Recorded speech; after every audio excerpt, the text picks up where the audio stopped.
Hello friends, NK online learning YouTube channel पर आप सभी का स्वागत है। मैं डॉक्टर वीरेंद्र संतानी आपको बेसिक इलेक्ट्रिकल इंजीनियरिंग के बारे में पढ़ाऊंगा। आइए देखते हैं। तो अपना आज का टॉपिक है अभी single phase inverters. Single phase inverters. तो इन्वर्टर्स की अगर हम बात करते हैं तो सिंगल फेज इन्वर्टर की अगर हम बात कर रहे हैं तो इन्वर्टर क्या होता है कि inverter is a device which converts DC quantity into AC quantity. Means जो चीज डीसी को एसी में कन्वर्ट करती है उसको हम इन्वर्टर कहते हैं। अब वो डीसी वोल्टेज को अगर एसी वोल्टेज में कन्वर्ट करेंगे तो हम उसको वोल्टेज सोर्स इन्वर्टर बोलेंगे, और डीसी करंट को अगर आउटपुट एसी करंट में कन्वर्ट करेंगे तो उसको हम करंट सोर्स इन्वर्टर बोलेंगे। मैं क्या बोल रहा हूं, मतलब इन्वर्टर कितने तरह के हो गए? Voltage source inverter, voltage source inverter, इसको हम शॉर्ट में बोलेंगे वीएसआई। और दूसरा मैंने क्या बताया आपको? Current source inverter, current source inverter, तो इसको हम शॉर्ट में क्या बोलते हैं? सीएसआई। मींस इन्वर्टर क्या करेगा? डीसी क्वांटिटी को एसी क्वांटिटी में कन्वर्ट करेगा। इसका बेस्ट एग्जांपल अपने घरों में अपन देखते हैं कि जब लाइट चली जाती है और हमने अगर घर में इन्वर्टर लगा रखा है तो अगर लाइट चली जाती है तब भी इन्वर्टर जो है वो लाइट को कंटिन्यूटी जो है वो सप्लाई करता है। कैसे करता है कि जिस टाइम पे रूटीन में सप्लाई आ रही होती है तो वो वहां पे इन्वर्टर में जो बैटरीज होती है वो उसको जो है चार्ज कर रही होती है, तो उसमें डीसी पावर जो है वो हो जाती है और डीसी को वो जो है वो कलेक्ट करता है ड्यूरिंग द नॉर्मल सप्लाई।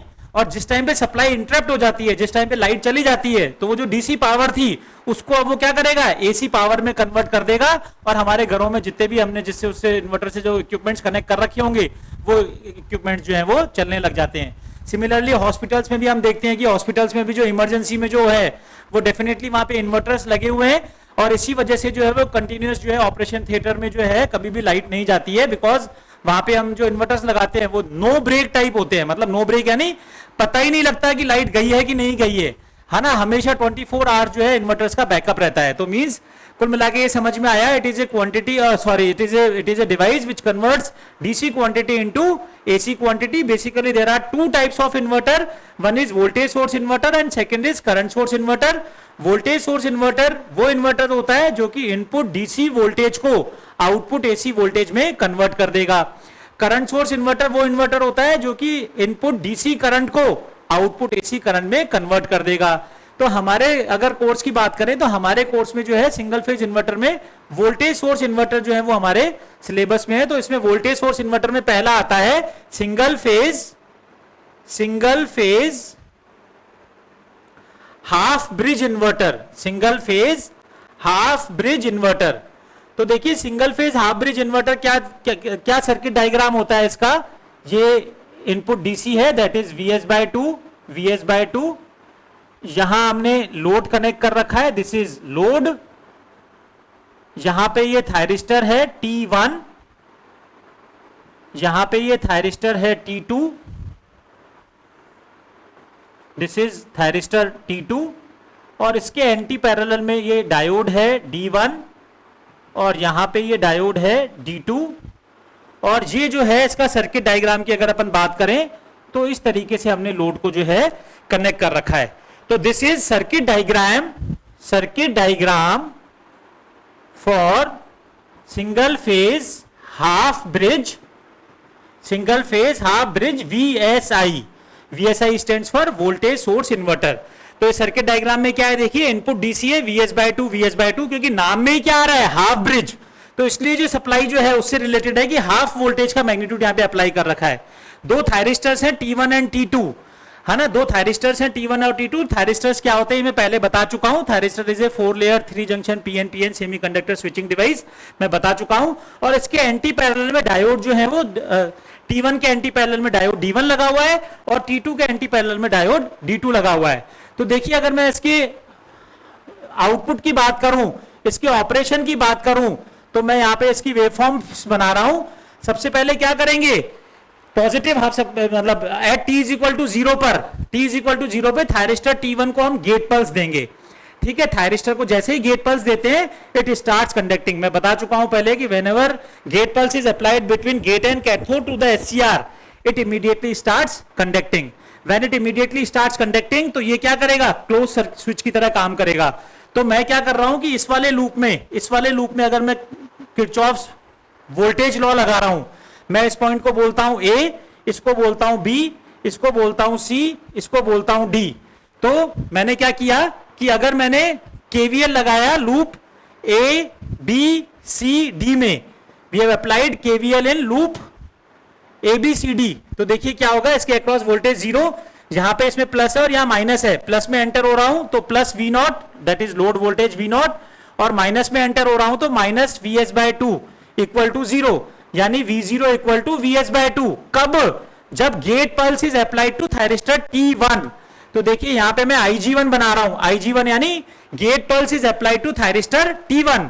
तो वो मैंने अगर सपोज इस ड्यूरेशन में दी गेट पल्स और इस ड्यूरेशन में नहीं दी और इस ड्यूरेशन में फिर से दी, यहां पे टाइम एक्सिस है, ठीक है, इसका प्रोजेक्शन मैं यहां नीचे ले रहा हूं, दिस इज IG1, ठीक, यहां मैं IG2 को बनाऊंगा और यहां पे मैं वोल्टेज V0 बना रहा हूं। तो when gate pulse is applied to thyristor T1, we have seen by applying KVL in this loop, that is A, B, C, D, A, ये कंडक्ट कर रहा था तो जीरो, इसमें प्लस में एंटर हुए तो प्लस का V0, या माइनस में एंटर हुए तो minus V S by two equal to zero, यानी V0 equal to V S by two. तो जिस टाइम पर गेट पल्स IG1 यानी gate pulse is applied to thyristor T1, तो उस टाइम पे वोल्टेज क्या बनाऊं मैं, दिस वोल्टेज इज, मैग्नीट्यूड यहां पे लिख रहा हूं, this is we S by to, ठीक है। जिस टाइम पे हमारा थायरिस्टर T1 कंडक्ट हो रहा है, हमारा वोल्टेज कितना है, प्लस का वी एस बाय टू। जिस टाइम पे मैंने इससे गेट पल्स रिमूव कर दी, मैंने ये माना आधे टाइम के बाद मैंने इससे गेट पल्स रिमूव कर दी, जैसे ही इससे गेट पल्स रिमूव करी, मैंने ये बोला कि इसकी करंट जो है, कौन सी करंट, एनोड करंट की वैल्यू होल्डिंग करंट से कम हो जाएगी और थायरिस्टर T1 ऑफ हो जाएगा, और उसी इंस्टेंट पर थायरिस्टर T2 को गेटिंग पल्स दे दी। तो as soon as gate pulse is applied to thyristor T2, तो थायरिस्टर T2 अब कंडक्ट करने लग जाएगा। अगर थायरिस्टर T2 कंडक्ट करने लग जाएगा तो मैं अब लूप इक्वेशन इस वाले लूप में लगा रहा हूं, मैंने इसको C बोला, इसको मैं A B C D बोल चुका था, मैं इसको E बोल देता हूं, इसको F बोल देता हूं।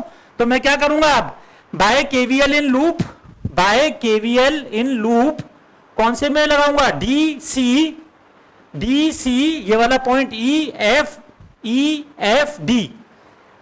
C E F again D।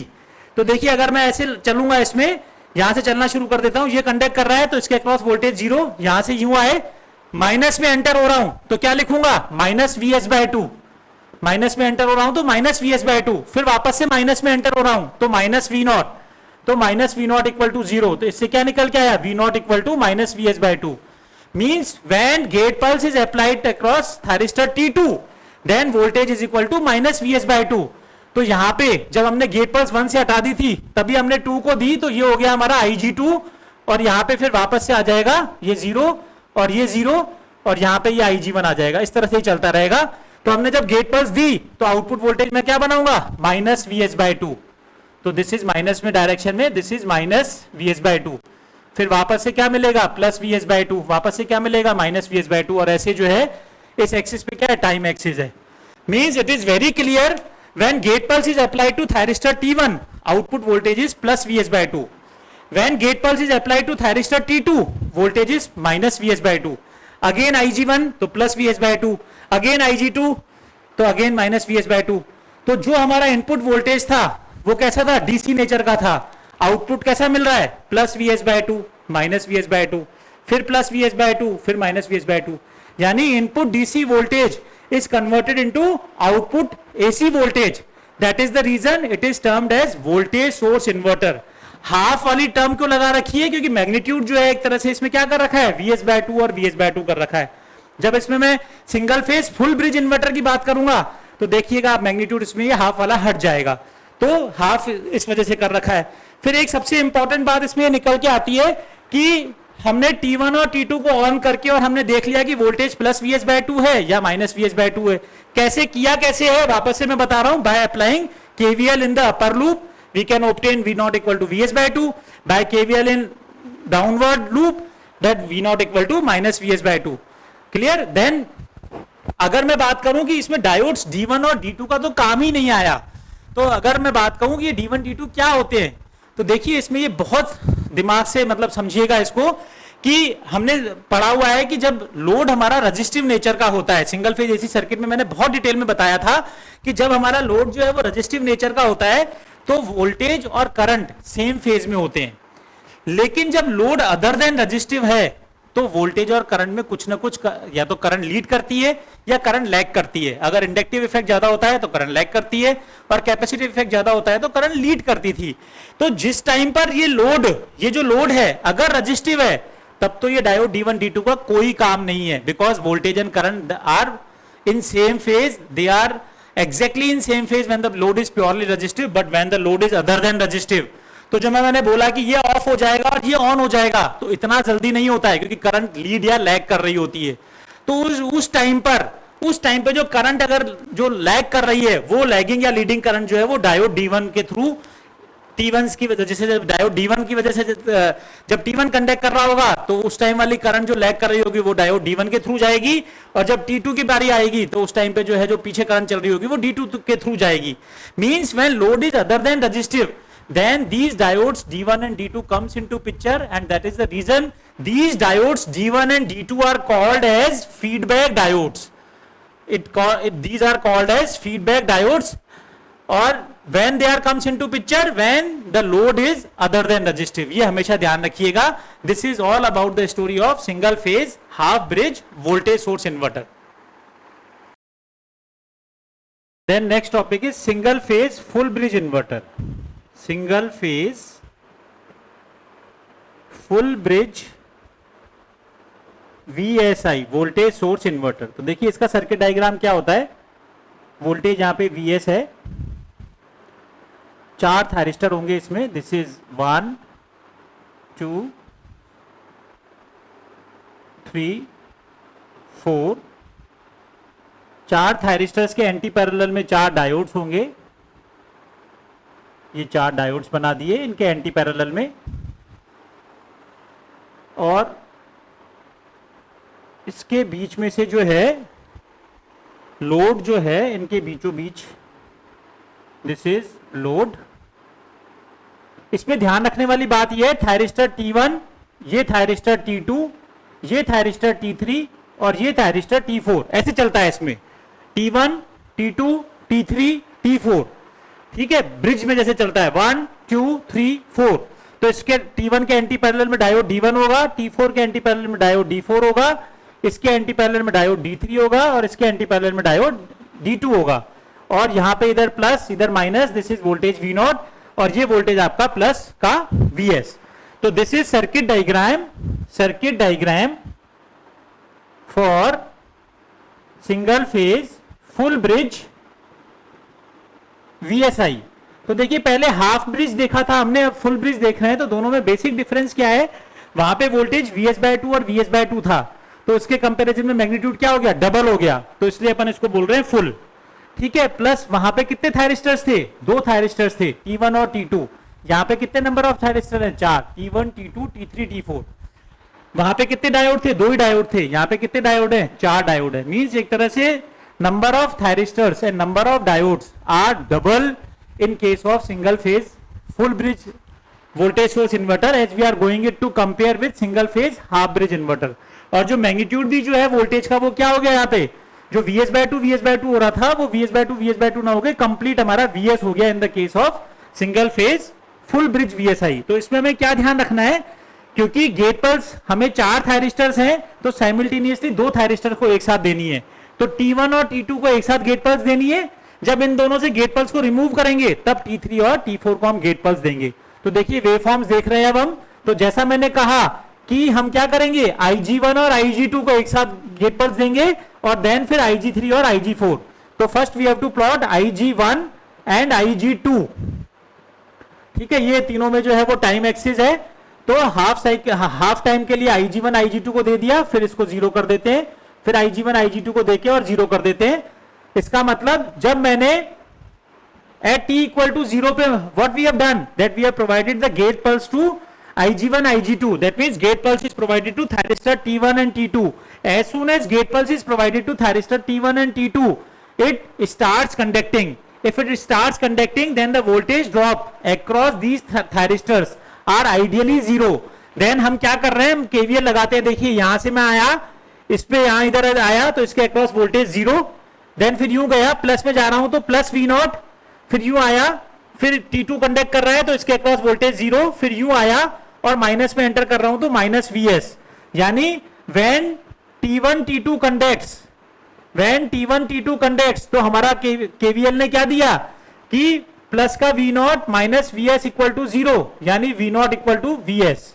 फिर से बोल रहा हूं मैं, when T1 T2 is conducting, when T1 T2 is conducting it behave as a short circuit. तो मैं इस लूप में केवीएल लगा रहा हूं, देखिए बिल्कुल मैं अपनी फिंगर मूव कर रहा हूं, यूं आया, इसके अक्रॉस ये कंडक्ट कर रहा है तो वोल्टेज 0, फिर यूं गया प्लस में एंटर हो रहा हूं तो प्लस V नॉट, फिर यूं आया, ये कंडक्ट कर रहा है तो 0, फिर यूं आया और फिर माइनस में एंटर कर रहा हूं तो माइनस Vs, यानी plus V naught minus Vs equal to 0, यानी V naught equal to Vs। कब? जब T1 और T2 कंडक्ट कर रहे थे। तो when gate pulse is provided to Ig1 and Ig2, that means thyristors T1 and T2 are conducting in nature. That means if thyristor T1 and T2 are conducting in nature, then this output voltage V0 is equal to, ये जो magnitude है, that magnitude is Vs। आधे time के बाद, तकरीबन 50% time के बाद हम बोलेंगे कि gate pulse is removed from T1 and T2. As soon as the gate pulse is removed from T1 and T2, the value of anode current reaches below the holding current, due to which thyristor T1 and T2 gets turned off। अगर T1 और T2 की anode current की value holding current से कम हो जाएगी तो thyristor T1 और T2 बंद हो जाएंगे, और उस टाइम पे हम क्या करेंगे, gate pulse is provided to thyristors T3 and T4। तो अब क्या करेंगे, Ig3 और Ig4 को हम गेट पल्स देंगे, किस ड्यूरेशन में, इस 50% टाइम में। इससे पहले ये 0 था, इसके बाद भी ये 0 रहेगा, और जब यहां पे अपन ये बात करेंगे तो वापस से ये Ig2 ऐसे आ जाएगा।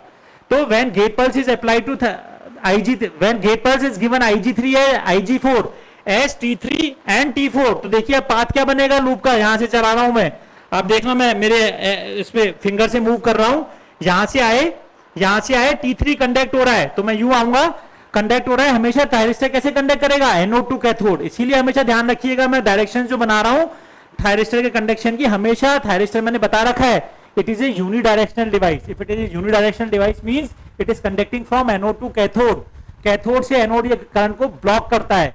इवन एनोड से कैथोड के लिए भी हम क्या बोलते हैं, gate pulse is provided to thyristor, then and only then it is conducting from anode to cathode. तो जब मैं अगर बात करूंगा कंडक्शन की तो हमेशा एनोड टू कैथोड, तो इसीलिए मैं केवीएल ऐसे लगा रहा हूं, यूं आया, ये कंडक्ट कर रहा है, इसका मतलब इसके अक्रॉस वोल्टेज 0, यूं आया, फिर माइनस में एंटर हो रहा है तो माइनस V नॉट, ये मैं कब लगा रहा हूं, when T3 T4 conducts, when thyristor T3 T4 conducts, तब मैं केवीएल लगा रहा हूं, इसके अक्रॉस वोल्टेज 0, यूं आए तो माइनस V नॉट, फिर यूं आया, फिर T4 कंडक्ट कर रहा है तो इसके अक्रॉस वोल्टेज 0, और फिर यूं जा रहा हूं तो माइनस Vs, तो माइनस Vs इक्वल टू 0, यानी आउटपुट वोल्टेज क्या आएगा, माइनस ऑफ Vs। फिर से बता रहा हूं मैं, यूं गए, इसके अक्रॉस वोल्टेज 0, यूं आए तो माइनस V नॉट, फिर यूं आए, इसके अक्रॉस वोल्टेज 0, और फिर वापस माइनस Vs, यानी minus V naught minus Vs equal to 0, यानी V naught equal to minus Vs। कब, when gate pulse is applied to thyristor T3 and T4 and thyristor T3 and T4 are conducting, when gate pulse is provided Ig3 and Ig4, then output voltage is minus Vs। तो ये कैसे बनेगा, ये minus का Vs ऐसे, that voltage is minus Vs। Again यहाँ पर Ig1 Ig2 आ जाएगा, again plus Vs, again minus Vs, ऐसे चलता रहेगा। तो जब gate pulse was given to thyristor 1 and 2, तो हमने देखा इस तरह से कंडक्शन हो रहा था और वोल्टेज क्या मिला, प्लस का Vs। When gate pulse is given to Ig3 and Ig4, then thyristor T1 and T4 are conducting, तो वोल्टेज हमें मिला माइनस Vs, फिर प्लस Vs, फिर माइनस Vs, यानी इनपुट डीसी वोल्टेज जो था हमारा Vs, आउटपुट में कैसे मिल रहा है, प्लस Vs, फिर माइनस Vs, फिर प्लस Vs, फिर माइनस Vs, यानी input DC voltage is converted into output AC voltage. Again what is the role of these diodes, I have also explained earlier, वो का वही काम इनका है जो हाफ ब्रिज इन्वर्टर में था कि when load is resistive in nature there is no use of these diodes, because when the load is resistive voltage and current are exactly in same phase with each other, that is 0 degree phase difference between voltage and current। but when the load is other than resistive, तो current या तो lead करती है या current lag करती है। उस time पे जो करंट है, थायरिस्टर ऑफ हुआ नहीं, करंट लैगिंग या लीडिंग है तो उस टाइम पे जो करंट है वो इन फीडबैक डायोड्स के थ्रू फ्लो होती है ताकि शॉर्ट सर्किट नहीं हो जाए। तो इन डायोड्स का इंपॉर्टेंस कब होता है, when load is other than resistive. इसको फुल ब्रिज इन्वर्टर क्यों बोला है, मैंने आपको बताया पहले।